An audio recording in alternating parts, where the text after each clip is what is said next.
Good evening বন্ধুরা, কেমন আছো সবাই? আশা করছি সবাই ভালো আছো আর আমিও খুব ভালো আছি।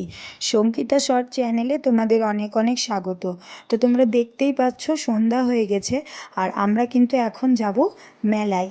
তো তোমাদের দাদাভাই কিন্তু বাবাইকে নিয়ে আগেই বেরিয়ে গেছে, কেননা ওর একটু কাজ ছিল। ওরা কিন্তু ওখানেই দাঁড়িয়ে আছে, আমি যাওয়ার পর একসাথে মেলায় যাব।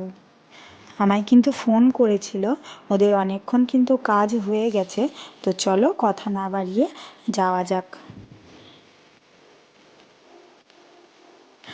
তো দেখো আমি কিন্তু পৌঁছে গেছি আর ওদের সঙ্গে আমার দেখাও হয়ে গেছে। এই ওভারব্রিজটা পার করার পর কিন্তু আমরা আবার টোটো ধরবো।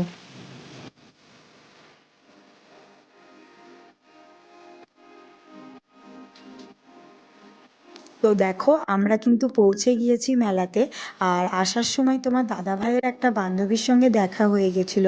তো ওর সঙ্গেই কিন্তু গল্প করতে করতে আমরা পৌঁছে গিয়েছি, আমাদের কিন্তু আর টোটো করতে লাগেনি। তো চলো কথা না বলে মেলাটা ঘুরে দেখি। মেলা মানেই কিন্তু প্রচুর লোকের সমাগম, ধাক্কাধাক্কি, প্রচণ্ড ভিড় হয়। কিন্তু এই মেলায় সেটা কিন্তু নয়। দেখো এই মেলাটা কিন্তু ফাঁকা ফাঁকা। আর এদিকে বাবু দেখো, এখানে কিন্তু বাবু খেলতে পারে না একদমই।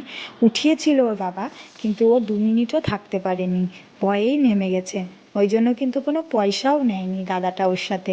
চারিদিকে কিন্তু প্রচুর রকমের নাগরদোলা বসেছে।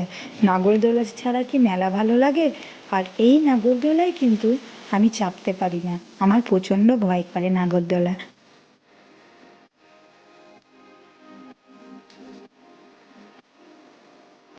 আমি কিন্তু নাগরদোল্লায় উঠতে ভয় পাই, এটা কিন্তু আমি তোমাদের প্রথমেই বলেছিলাম। ওই জন্যই কিন্তু আমি এই যে ট্রেনটা দেখছো এর মধ্যে কিন্তু উঠিনি।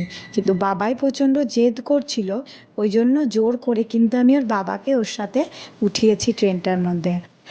ওর বাবাও কিন্তু নাগরদোলায় উঠতে খুব ভয় পায়। দেখতে পাচ্ছ চিৎকার করছে আমায় নামিয়ে দাও, কিন্তু কি করবে, যেহেতু বাচ্চাটা প্রচণ্ড কাঁদছিল, বাবাই প্রচণ্ড কাঁদছিল, তো ওকে উঠতেই হবে। কারণ আমি যে উঠবো না এটাও ভালো করেই জানে। আর আমি একদমই উঠতে পারি না, পুরো আমার মাথা টাথা ঘুরে যায়। তো শেষ পর্যন্ত হয়তো ওরা থাকতে পারবে নাকি ওটাই আমার মানে বিষয়, যে যা চিৎকার করছে। আর যতগুলো লোক ওই যে ট্রেনটার মধ্যে আছে সবাই কিন্তু ওদের দেখে হাসছে। শেষ পর্যন্ত কিন্তু নেমেই গেল দুজনে। আর বাবাই বাবাই কি বলছে শুনবে? দাঁড়াও, আমি তোমাদের শোনাচ্ছি যে বাবাই কি বলছে।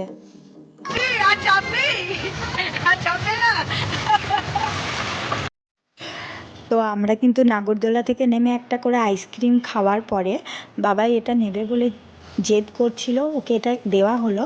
তারপরেই দেখো আমরা কিন্তু একটা ঝুমঝুমি নেব, কিন্তু বাবার জন্য না, আমাদের বাড়ির পাশে একটা পুচকু হয়েছে ওর জন্য। যেহেতু ও খুব ছোট, ও তো আর কোনো জিনিস নিতে পারবে না, ওই জন্যই কিন্তু ওর জন্যই ঝুমঝুমিটা নেওয়া হচ্ছে।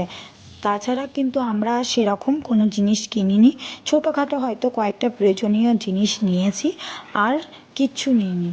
এবার কিন্তু আমরা ফুচকা খেয়ে তারপরে কিন্তু বাড়ির দিকে রওনা হব। তো দেখো আমরা তাড়াতাড়ি ফুচকা খেতে চলে এসেছি, আর অনেকটা রাতও হয়ে গেছে। এরপর রাত হলে আর কিন্তু টোটো পাওয়া যাবে না। যেখানে বাঘের ভয় সেখানেই সন্ধ্যা হয়। আমাদের ফুচকা খেতে খেতে দেরি হয়েছে, তো আমরা কিন্তু তখন আর টোটো পাইনি। কিছুটা হাঁটার পর একটা টোটো পেয়েছি। তো চলো বাড়ি যাই।